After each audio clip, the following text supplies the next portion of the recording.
we haven't had really any issues I can think of. Except for the depth sounder was dirty, so we weren't getting an accurate reading from that. We found the bottom very quickly and then left it. Now, no nude swimming, it says. No. I was hoping that I was going to get a nice refreshing dip in the Atlantic today, but it turns out it's pretty much still bathwater right now.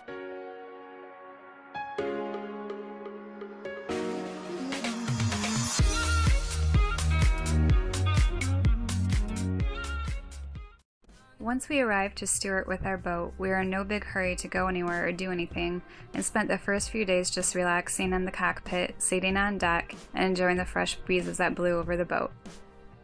There were daily thunderstorms to keep our attention, and even Georgie was enjoying herself on deck, sniffing out all the new smells and taking in all the new sights.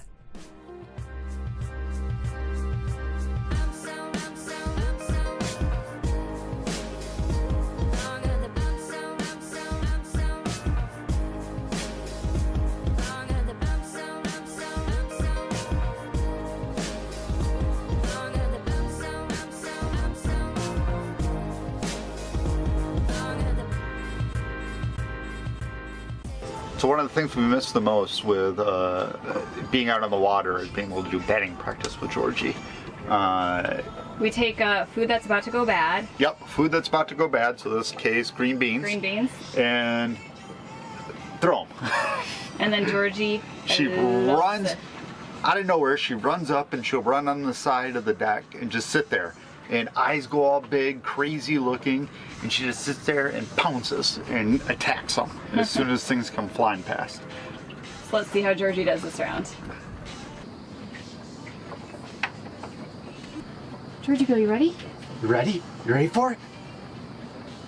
Yay! Almost got it. Ready? Here it comes. Oh, that was late. Ready? That is just terrible, cat. Ready?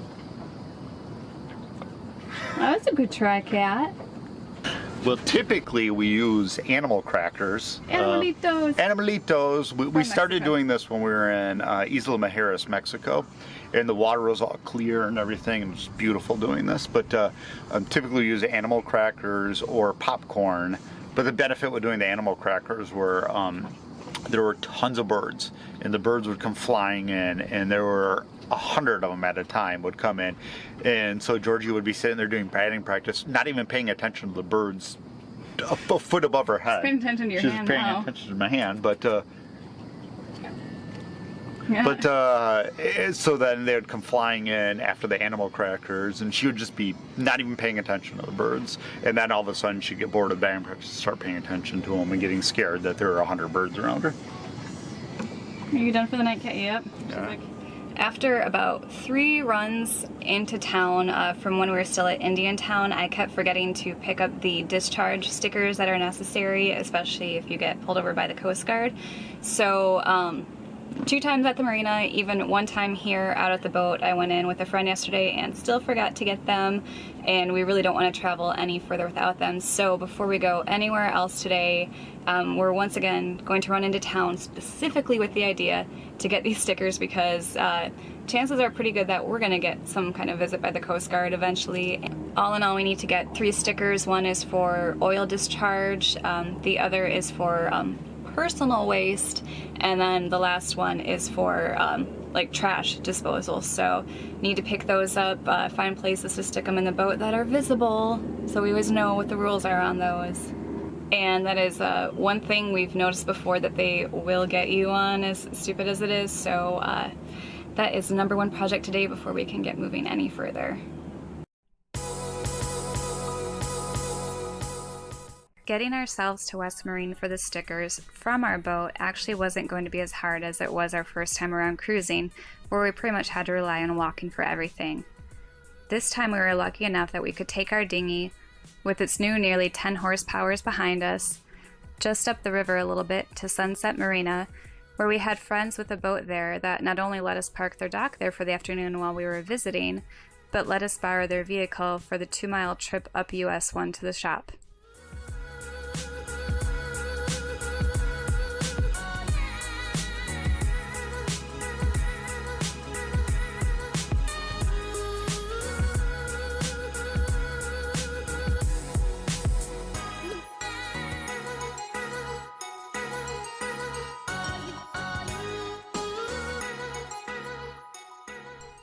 Upon arriving, there was no way that it was just going to be a quick in and out trip, as of course Matt had to go through all of the aisles and look through all of the items to see what we still need for our boat.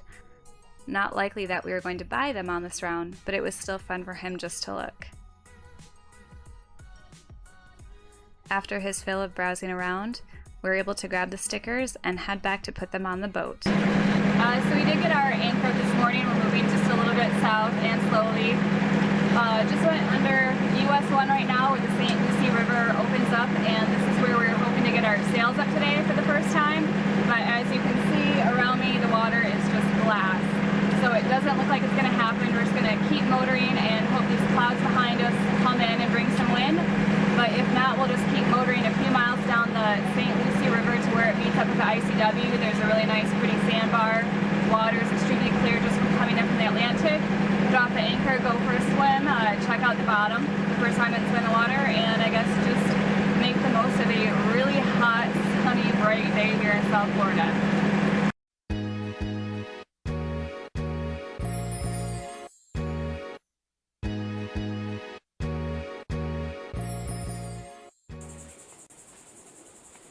We're on the trail to the beach, because damn it, I'm going to find some water.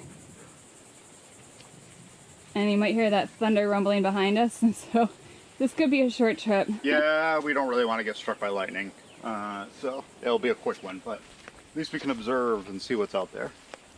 So this is Peck Lake, which there's just a little strip of land leading out to the Atlantic where we're walking this trail now, which has actually a lot better mark than I thought it would be. And who knows, maybe I'll even take a dip in the water.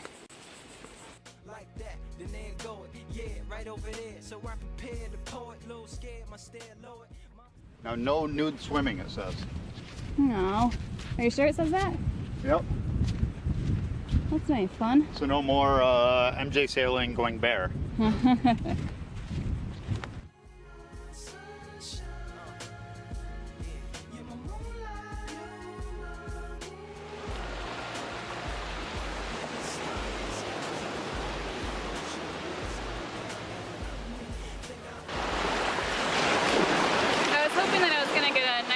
Dip in the Atlantic today, but it turns out it's pretty much still bathwater right now, so I think the only way I'm going to get into cooler water is if we take the big boat into some deeper waters and just drift and do a little floating and swimming, because I really need to cool down, and I thought this would be it. And we're about to get struck by lightning. Dun dun dun.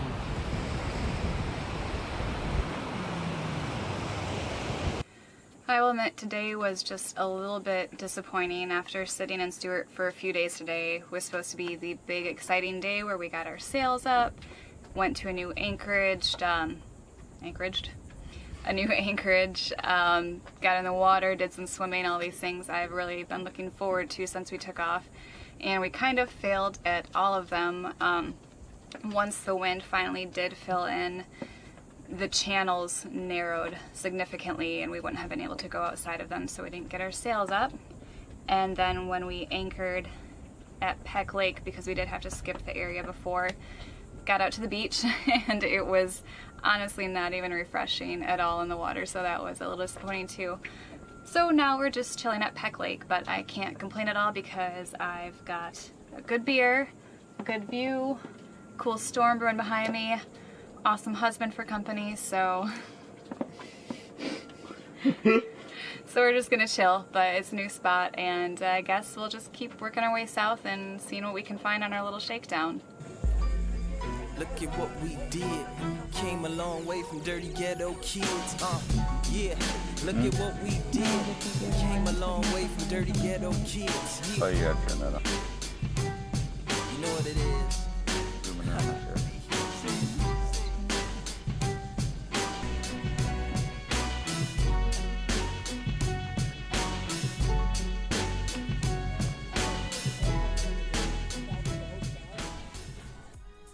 After spending just one night in Peck Lake, we decided to keep moving ourselves south, as there were too many no-see-ums for our liking at Peck Lake and we didn't want to stay there and get eaten alive.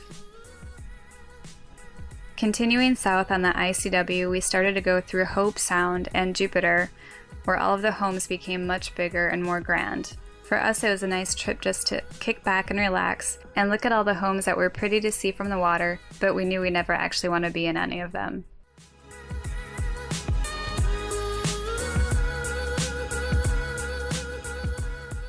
Because we're still in a phase where we're testing out the boat and engine, we never wanted to press it too hard and usually kept our speed around 4 knots. Although that worked well for most of the day, we did encounter a few issues when we came up to bridges where there was a 3-mile time span and we only had 30 minutes or 60 minutes to get ourselves there. Not wanting to push ourselves too hard going 6 knots and having something break down on us, we decided to take it slow, just cruising around these parts at 3 knots and looking at all the mansions on the water.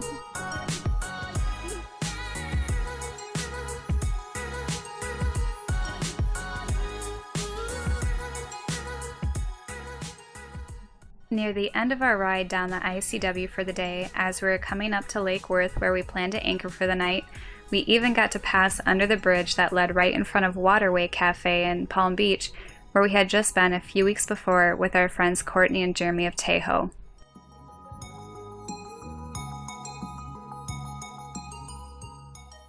Getting our anchor down just as the sun was starting to go down, it almost felt like we were home, as we had been to this anchorage so many times before on our previous boat and with other friends on theirs. We also knew that arriving here meant there was a short jump to the Palm Beach inlet, so we weren't too far from the chance to once again get out on open water and get our sails up on elements for the first time. Well, so far the boat is handled extremely well. We haven't had really any issues I can think of. Except for the depth sounder was dirty, so we weren't getting an accurate reading from that, which is a little difficult when we were trying to anchor and guessing. Or even parts of the ICW where we found the bottom very quickly and then left it. Yeah, we bumped a few times. And then the other thing, stupid us, we didn't mark on the line for our centerboard as to what was up and what's down, and we left a bunch of extra line too. So when we heard some bumping in the night, we didn't know exactly what it was, the centerboard actually lowered itself. We didn't have it cleated off. It lowered itself, and at that point we tried guessing if it was down before we got in the water. We were wrong, it was down. So we have marked that now. The engine's running extremely well, no issues there. Do you think of anything, Jess? No, I think like all of our electronics are working well. I don't know if we've showed you yet, but we put our chart plotter right here into the port. So we're cruising down, we just got that to check out.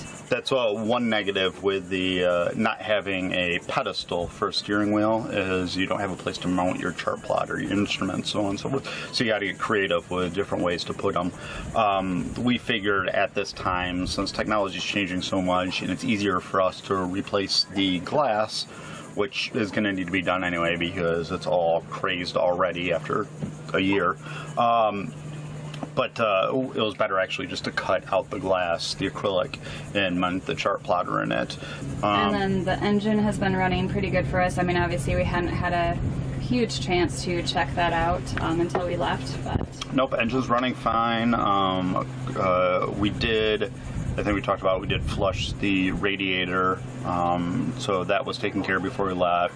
We're on our second oil change now, so when we get done with this trip, we'll do our third oil change, which will be it, and then we'll start on 100-hour increments for a little bit. We did have an issue with the alternator belt. The alternator, when it would kick on, it's a 120 amp alternator, and when it kicked on, it wasn't doing a slow spin up. It was just all of a sudden switching on. It was the regulator was something issue with it. It was a really old regulator, so I installed a different one that we had, another Balmer regulator, which has like a slow startup thing, and so that helped prevent that from happening. But we did spin off basically a belt, wore it down, so then we ended up having to go to AutoZone, our first time taking Uber, and we actually did Lyft. It was Lyft. But yeah, everything's all set there now, so that's working well. Worked on the furler a little bit. We had not tensioned the head stays properly yet, so we went through and did that. We still are a little loose in there, so I have to go through. It's just a little bit more difficult with a cutter rig where you have actually two head stays coming down, and then adjustment with the back stays, and trying to get it so it's even, so there isn't more pressure on one than the other. We still have to go through and tighten that a little bit more, but went through and adjust the rig, just a preliminary hand tightening just to make sure everything was the way it was, lined up the mast again just to make sure that's all set. Yeah, it's going extremely well. There was a lot of things that we knew ahead of time before we came out that we still needed to get done, so those aren't any surprises. There hasn't been any surprise with that. We found out last night while playing some more batting practice with Georgie after we got here to Lake Worth that there's a big school of catfish in the water if we throw things over. So now it's kind of my new hobby is taking our French bread that has gone bad and feeding it to the other cats around here. It was a pretty crazy show that they put on. Let's see if we can get them to swim up close to our platform here. Come on guys, take the bread.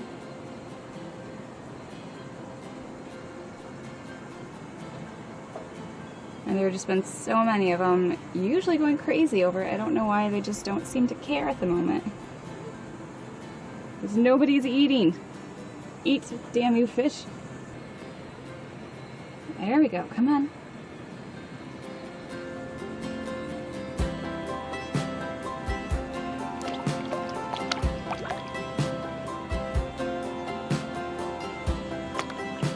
I think you guys are going crazy for it.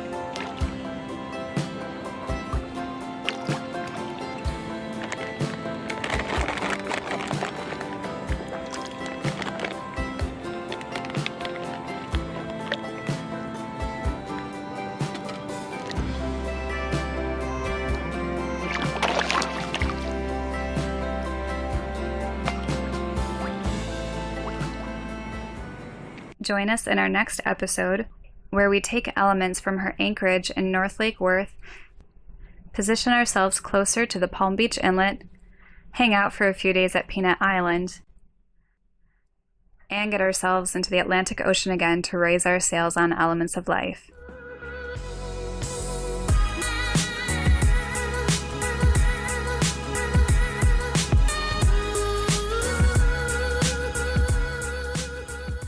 Wait, I'm not. Yeah. Okay.